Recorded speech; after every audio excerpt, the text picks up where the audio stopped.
All right, guys. We're going to start off with the theme song for Coffee and the Crusades. Let's see if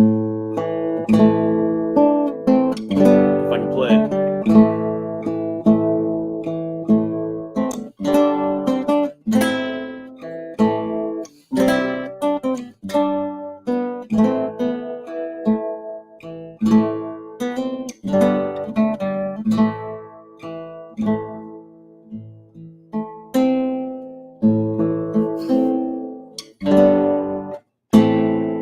Okay, there we go. All right. This is a pretty cool guitar. I'll show this to you guys. This is a really nice little Alvarez nylon string that is very affordable if you're looking for such a thing. Anyway, let's get going with Coffee and the Crusades for July 22nd. July 22nd, the year 2022. And glad everybody's here. I think this is going to be fun doing these a couple times a week. Just to let everybody know what this is a very informal little live stream that I'm going to be doing over here on the live stream channel. Hopefully everybody who's watching right now has subscribed, which people have been telling me it's kind of crazy for me to have a whole separate channel for live streaming because I already have this channel with a lot of subscribers. Why don't I just stream over there? But I don't know. I can't help it, guys. I want to have a live streaming channel and a video channel. Is that weird?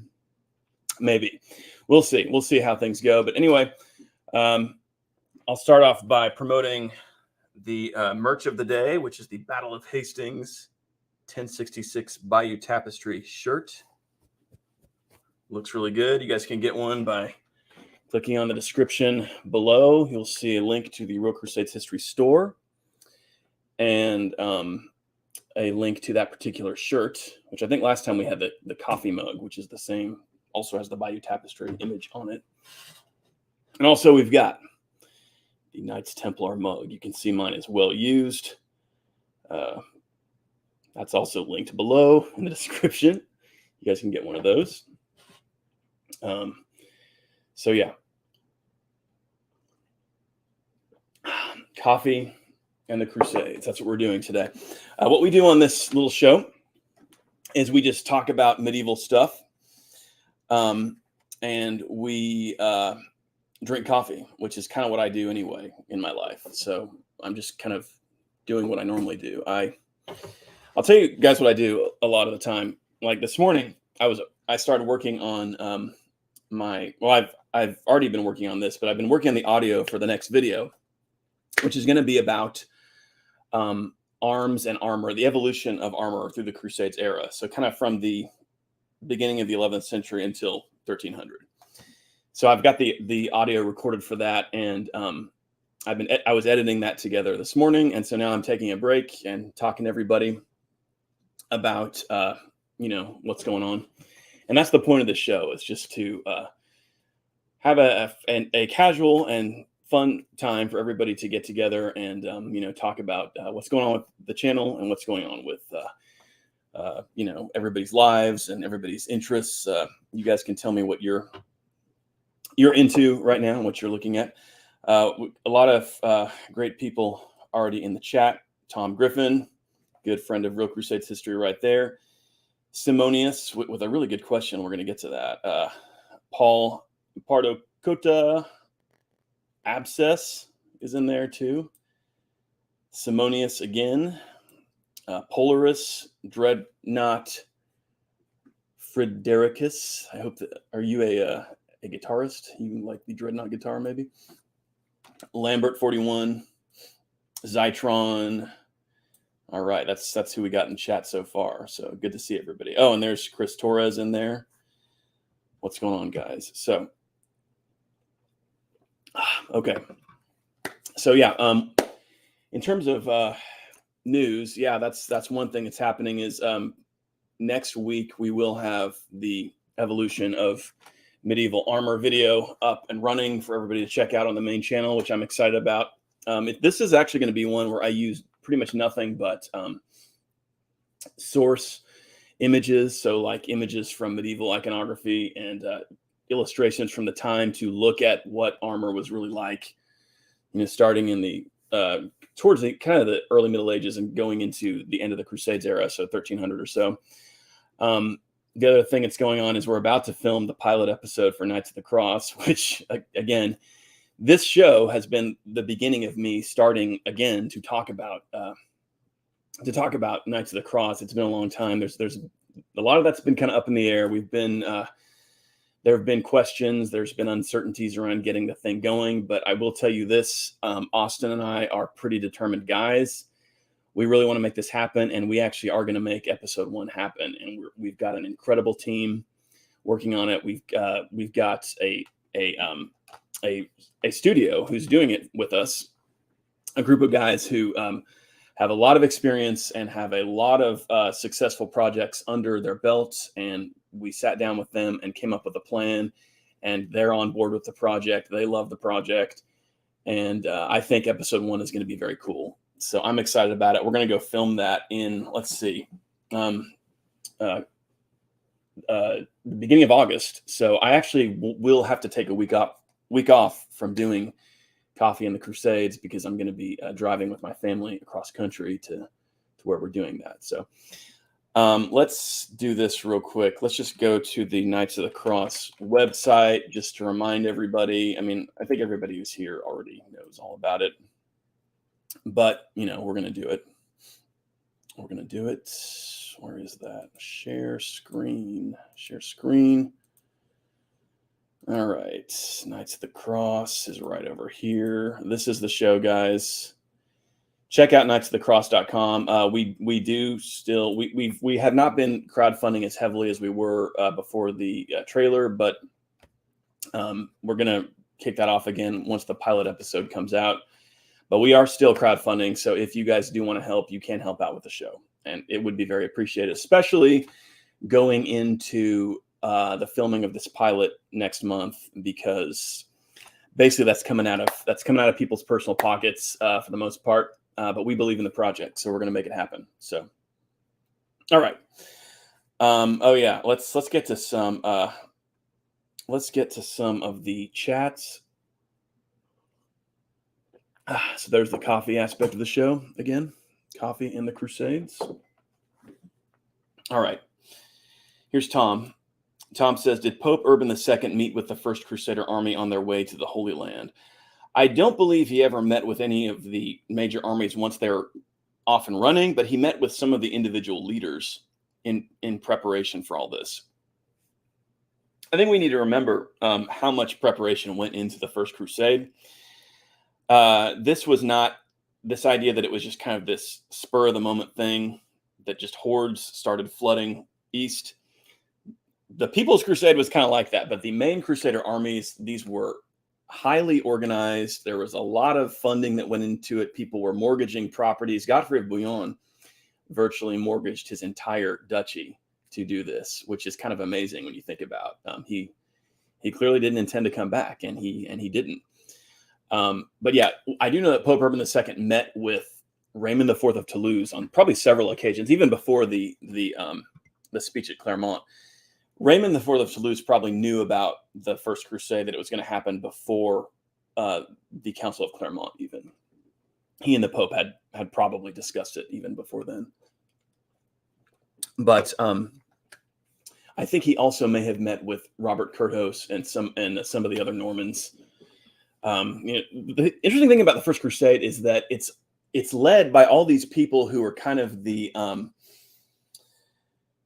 sons of the major players of the previous generation. So like William the Conqueror's son, Robert Guiscard's son, the sons of Eustace II of Boulogne, who was one of William the Conqueror's close allies.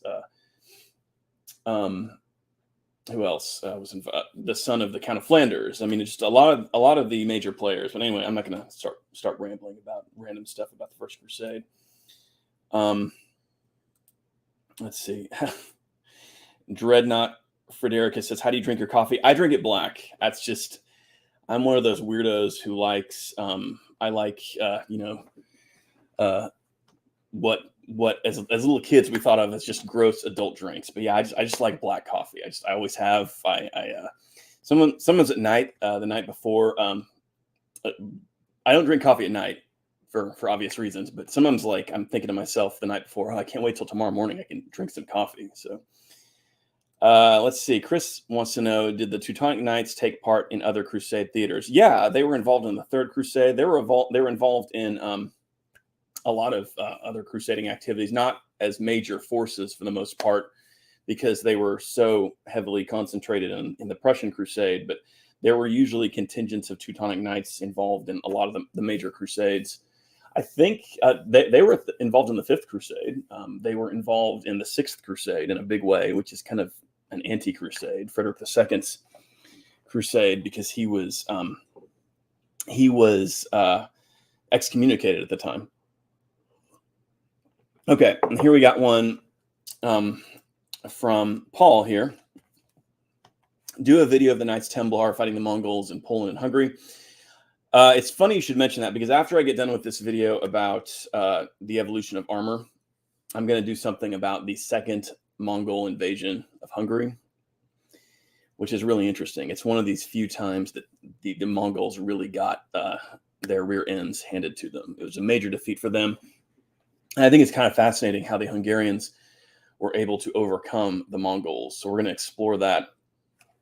I believe this happened like, what, 1285, 1286, something like this.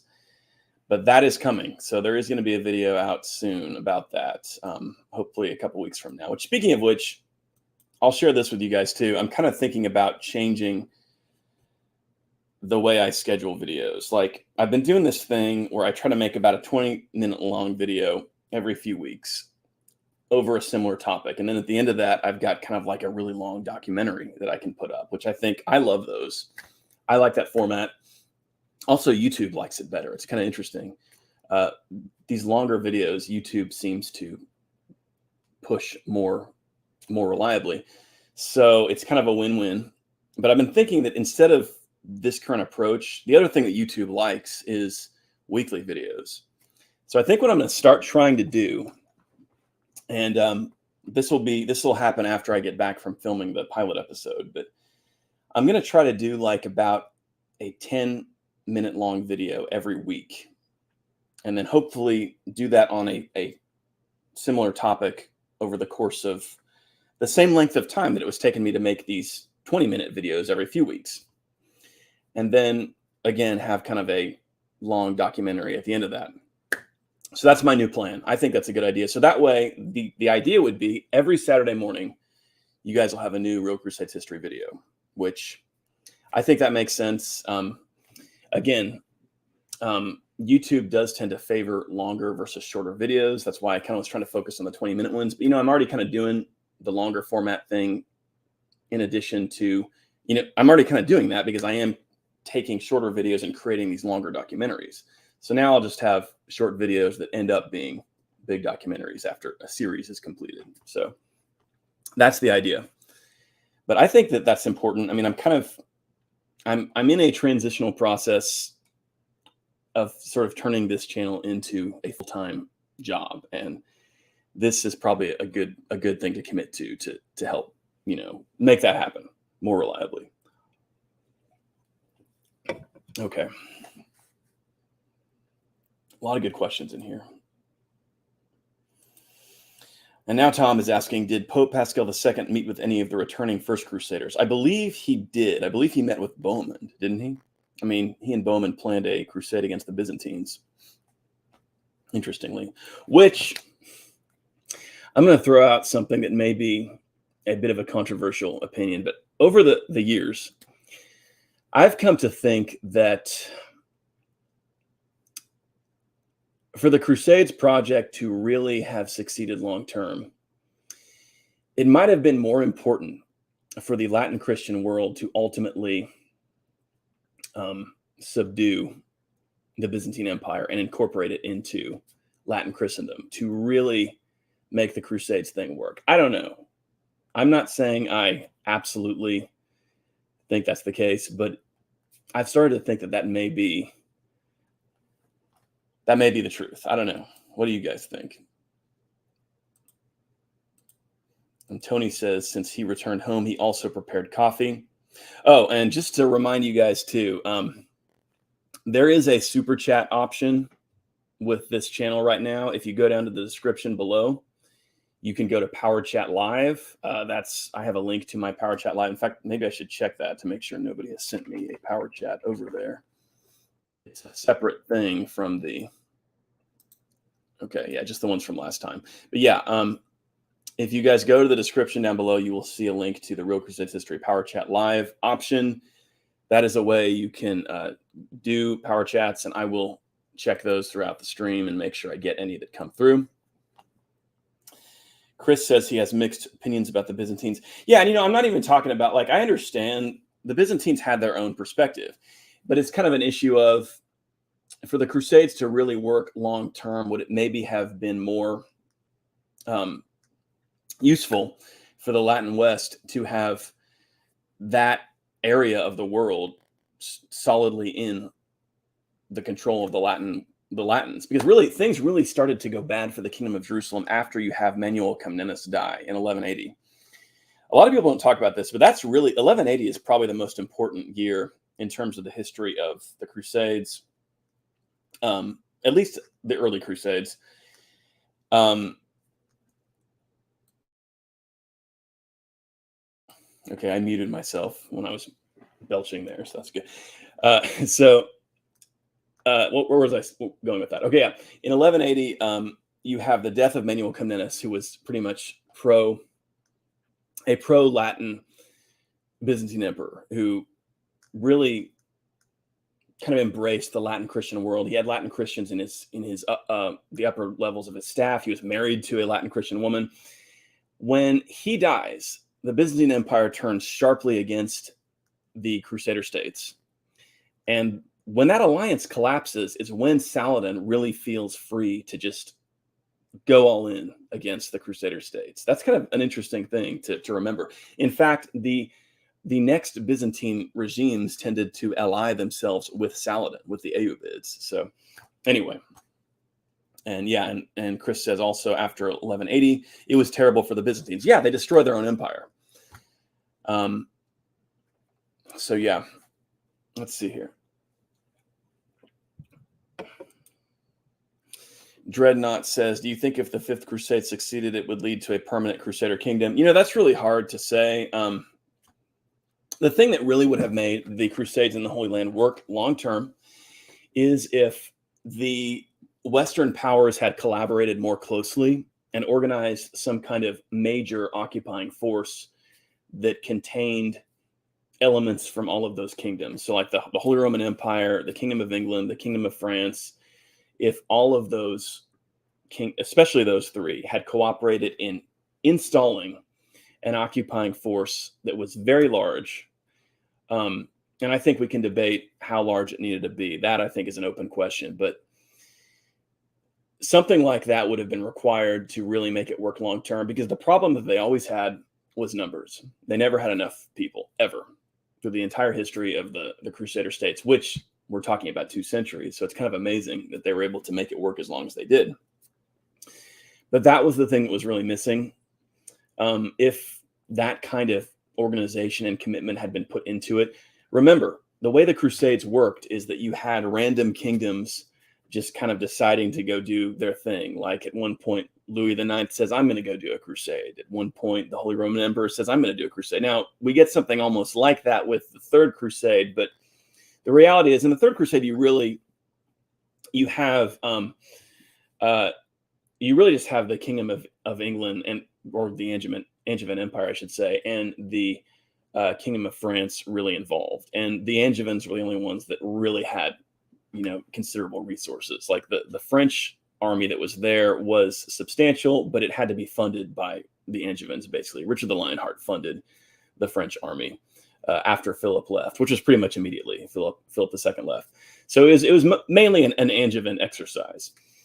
And the Holy Roman Emperor's army never really made it there, because they were wiped out by disease in Syria, and in before they crossed over into Syria, when they were still in Cilicia, Armenia, or the Armenian territories. But yeah, I do think long term that's the way that that's what would have been required. Think about why things worked out in Spain. The reason that Spain was reconquered was because, or crusading in Spain succeeded long term, is because you had this core home front that was right there and was able to keep pushing, keep pushing, keep pushing. So the Saracens, even when they made gains, like that's one of the features of the Reconquista, is that even when the Muslim armies win major battles, it doesn't usually help them that much once the Christian kingdoms are fairly strong. Now, early on, the Muslims dominate the Christian North because the Christian North is impoverished, it's tiny, it has virtually no resources. But once that changes, once you get into the 11th century and the Latin Christian world becomes wealthier, even when the Muslims win major battles, like, for example, the Battle of Sagradas in 1086, which was a major victory for a very large Muslim army that didn't really result in any major territorial gains. And that was because that even when they lost, they could still kind of fall back on those core states and maintain their power, which again is kind of the reason the Muslims were able to win long-term in the Holy Land. Even when the Crusaders in the Holy Land won major victories, like, for example, in the Battle of Montgisard, the Christians wiped out Saladin's army. They pretty much destroyed it. And it really didn't impact Saladin's ability to continue to raise large armies because of the entrenched nature of his power. The thing it really did was it threatened the stability of his empire. If Saladin's rule had fallen apart at that point, that would have been the ultimate gain for Montgisard, because there was a fragility to his ability to hold this kind of coalition empire together. But Saladin's defeat at Montgisard, it's not like then the Christians could roll in and just take over Damascus and take. I mean, what it accomplished was it there's a saying that you get, some historians will say that in the Holy Land, the Crusaders had to win and keep winning, and Saladin only had to win once, which is kind of what happened. So anyway, and Chris says, do you think the Reconquista could have ended sooner, before 1492? Well, let's just say this. In practical terms, it did. The Emirate of Granada, which was what was left after the end of the 13th century, was basically a tributary state that was dependent on the goodwill of the Christian kingdoms. And for a couple of centuries, it was just more attractive to the Christian kingdoms to collect income from the Emirate of Granada than to destroy it. And one of the reasons for that was it was so well situated, which was also one of the reasons it was not conquered sooner. It was in the mountains. It was very well defended. It had access to a couple of ports that were easily supplied from North Africa. So yeah, I think that in some ways it did end before 1492. The crucial conquests of the Reconquista happened in the mid 13th century. At that point, I mean, it's kind of just a matter of time, not just to diminish the victory that Isabel and Fernando won over the Emirate of Granada. It was a very impressive victory, and it required an enormous war effort. But again, that was mainly because of how well the situation was geographically for the Emirate of Granada. They had a lot of natural defenses, and also by then they had a couple of centuries to really build up that region as a stronghold. The Emirate of Granada was filled with people who wanted to make that last stand against the Christians. It attracted Muslim warriors from all over the place who wanted to be there just for ideological reasons, which is kind of one of the interesting things about the very end of the Reconquista. And I see here today, this is kind of cool, guys. We have about twice as many viewers as last time I did this. So maybe that'll happen. We'll just keep building up the audience for this little live stream, and we'll build up the live streaming channel in the process. And I'm going to ignore my phone ringing back there.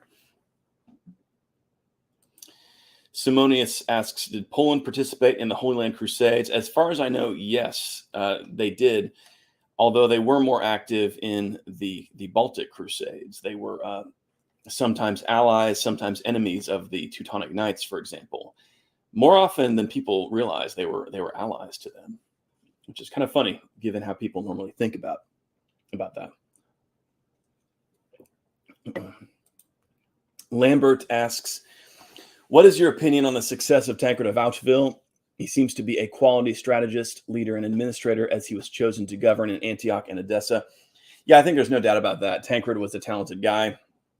I believe the Muslim chroniclers kind of even point that out, that he was pretty capable. He was not as charismatic as Bohemund. Bohemund was the kind of guy who walked into a room and everybody fell in love with him. Tancred, I think, was not as easily, he wasn't as likable. He was kind of a gruff and stingy sort of, in some ways, he reminds me a little bit of Philip II of France. He was not terribly physically impressive as far as we know. He had a lifelong limp, like he had an injury in his ankle that resulted in him kind of walking in a weird way. Didn't seem to detract from his ability to, be an effective cavalry commander and to ride a war horse, but he just wasn't as magnetic a personality, but he was very capable. He ran the Principality of Antioch very effectively, but he was also very self-seeking, like a lot of the Normans, and so he butt heads frequently with other rulers. I know Baldwin I of Jerusalem was very happy to get rid of him when Bohemund was captured and Tancred was asked to go and run the Principality of Antioch. Before that, he'd been a vassal to the King of Jerusalem. And again, he was very effective. He was very helpful to Baldwin in a lot of ways, especially on the battlefield, but he was also a little bit hard to control. So the Normans, that's how the Normans are. The Normans, they were brilliant. They were very talented politically. They were very talented militarily. They were also kind of unpredictable and tended to prioritize their own personal interests over everything. Okay. Here's something from Sam. Guys, Sam is going to be one of our reenactors involved in the filming of our pilot. So he's going to be up there with us in a couple weeks when we do the pilot episode. So, okay. Sam says, I'd say the Turks, or at least various Turkic groups, were the main enemy of the Crusaders throughout. The Arabs, by the time of the Crusades, were often on the back foot against the Seljuk Turks. I guess you guys were talking about something else in the chat, but yeah, that's very true. That's very true. The Arabs didn't really have political power during the Crusades period, except in the Fatimid Caliphate, I guess we could say. But yeah, the Crusaders, they fought the Seljuk Turks. They fought various Turkish princelings. They fought the Kurds, under Saladin and his empire, which was also mainly Turkish. He had a lot of Turkish vassals.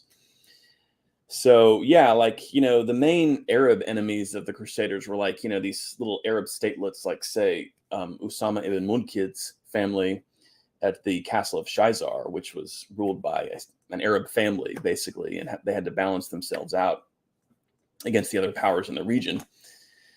All right, let me check the Power Chat feed here, see if anybody... Okay. Yeah, Saladin was a Kurd, Tony, absolutely. Okay.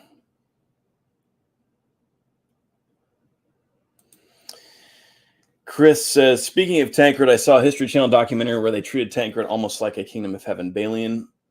That sounds pretty terrible. Umberto says, hey, RCH, greetings from Brazil. Did the church ever try to convert the Muslims? Yeah, they did. There were definitely efforts made in that direction, and some of them did. There were conversions both ways, at various times. Okay. All right, guys, don't forget the option for power chats down below in the description. If you definitely want me to get to your question, you can use that option. Click on the link for the Real Crusades History Power Chat Live feed down below. Yeah, Tony says there were especially missionaries sent to North Africa. Yeah, and that often did not end too well. Okay. Tony says the Mamluks were composed of slave soldiers, many of them Turkic. Actually, a lot of them were Slavs. That's kind of one thing we need to think about. A lot of the, like, for example, Baibars, who was a very successful Mamluk, he was said to have been very pale with red hair. This guy was from like the Baltic region or something like this. A lot of the Mamluks were taken from Eastern Europe and some areas like that. This was a place where the Muslims liked to collect a lot of slaves. These were areas that, especially in earlier times, the Vikings often raided that region for slaves, and it was less well defended than other parts of the Christian world. So yeah, this was a lot of the Mamluks were of Slavic descent and other ethnicities from that region. Okay, I'm getting distracted by all the questions here. You guys have so many good questions. I don't know where to go first, but let's get to some of these. Okay. Chris says today is the anniversary of the Battle of Falkirk, where medieval Scott Amos defeated Mel Gibson. Yes, this is true, Chris. This is true. Happy Falkirk Day, everybody. Although I have to admit, in that war, that's where I stopped siding with my favorite royal family, the Plantagenets, and I joined Team Wallace, I guess.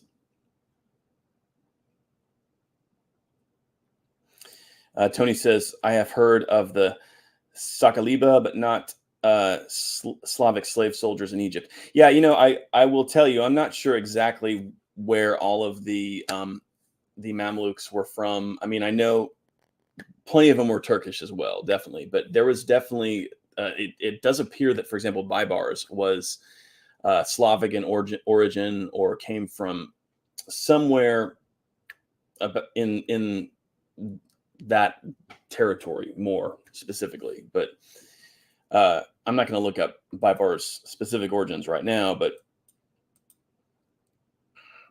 let's see. What else do we have here? This is a good question. Dreadnought asks, why was there not a greater response from the Latin West when Acre was under siege? For the same reason that they didn't get together and set up a proper occupying force for the Holy Land. People had other concerns. Christopher Tyerman has a really good quote where he says that when it came to the Holy Land Crusades, it was always the next thing to get to. So, like, the King of France would say, well, as soon as I, beat up the King of England, then I'll do a crusade. Or the Holy Roman Emperor is like, well, as soon as I get, take out these annoying Saxon rebels, then I'll do a crusade. I mean, it was the cultural ideal, but it was neglected by the upper nobility. And it's the kind of thing where probably a lot of ordinary people were saying things to each other like, why can't these idiot kings like stop all this stupid, politicking and just like lead a proper crusade? Because it was a very popular for both the kind of the more low level nobles and just ordinary people in general. Crusading was the cultural touchstone of the period. People really believed in the cause. But the people who have the most ability to execute a crusade often just weren't willing to do it at this time. When the Crusaders would show up and say, and ask for help, like when the representatives of the Kingdom of Jerusalem would show up in the courts of the West and ask for help, they would always get responses from the kings like, yeah, we really want to help out. Hey, here's some money for now, but we got some stuff going on we're trying to take care of. We'll get to it pretty soon. Just kind of, hire some mercenaries and, patch things up a bit. And as soon as we're done with, this war with England or whatever, then we'll get over there. We'll get the Holy Land taken care of. We promise. Thank you. Have a good day. We'll talk to you later. That's all the time we have. This was the common experience for diplomats who would show up in the Holy Land. And that's why Acre finally fell. So, which again, it's kind of like, why why were things so successful in Spain ultimately? Well, in Spain, you had the territorial interests of some of the major monarchies in the Latin Christian West involved. So the King of Castile, the King of Aragon, the King of Portugal, these guys, this is in their backyard. This is not only is this a religious issue, but it's a political issue for them as well. And that's one of the issues with the Holy Land, is that it was more about religion than anything else. And so while in theory, the crowned heads of Europe, yeah, of course we care about the Holy Land. Yes, it's very important to us. But, the Count of such and such is violating my territorial integrity over here. I've got to go take him out. I've got to go, smack him around a little bit. So anyway. All right. So anyway, usually we just go about half an hour with this. I say usually, this is the second time I've done it, but yeah, I think we're going to kind of close things down for now, guys, and I'll come back on Tuesday at the same time, and we'll do this again. God, we got some really good questions in here, though.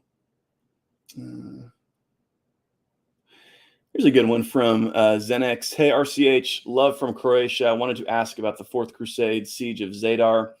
Siege of Constantinople often overshadows it, and I'm curious what you have to say about it. Yeah, look, the Fourth Crusade was a crusade that was hijacked by the Venetians. The Venetians were able to divert it from an actual crusade into their personal wars. And they wanted to take over this town of Zadar. And that's how all this happened. Now, remember that most of the Crusaders involved in the Fourth Crusade refused to take part at this point. This is where the bulk of the army just quit, because this was a Christian city. This was a clear violation of the goal of the crusade, and everybody knew that they would no longer have the crusade indulgence if they got involved in this. And indeed, the Pope ended up excommunicating the Fourth Crusade, essentially. So this is where the Fourth Crusade really falls apart and pretty much doesn't even become a crusade anymore. A lot of the French Crusaders involved left at that point and went onto the Holy Land to just help in any way they could there. And that's an interesting side note of this period is the stuff that was going on in the Holy Land while this was happening, because there were some Crusaders showing up and trying to help out with things. On top of that, a lot of people just left and quit. Simon of Montfort, for example. But the Fourth Crusade had a fairly small French force involved, which was essentially became a mercenary force in the pay of the Venetians. The Fourth Crusade is a war of Venetian conquest. That's all it is. That's what it is. And yeah, I think it was illegitimate. But it was the culmination of politics leading up to that point between the Venetians and the Byzantines. And the Byzantines and the Latin world. I don't think it should be called the Fourth Crusade. I find it annoying that it's called the Fourth Crusade. It wasn't really a crusade. It really wasn't. Just like the Sixth Crusade wasn't really a crusade. But I think it's numbered that way. One of the reasons it's so famous is because it's one of the few times that Constantinople was taken by siege. And of course, the reason it was able to be taken by siege is because the Byzantine political structure had been gutted at that point. There was, under Manuel Comnenus, nobody could have come up with like a ragtag mercenary army and a Venetian fleet and taken over Constantinople. But this was kind of a perfect storm, if you will. So yeah, I think that the Fourth Crusade had a very bad reputation at the time. It wasn't called the Fourth Crusade, and I don't think it should be called the Fourth Crusade. But that's not going to change it. It's going to be called the Fourth Crusade from, period. That's how it's known to history. And unlike some people, I am not committed to changing the way things are remembered historically just because I don't like the terminology, or I don't think the terminology is accurate. Most of the terminology used to describe events historically it's not particularly accurate, especially to how the people at the time would have thought of things. So anyway, guys, I think that's going to be it for now. I'm glad that we could have a little time to talk.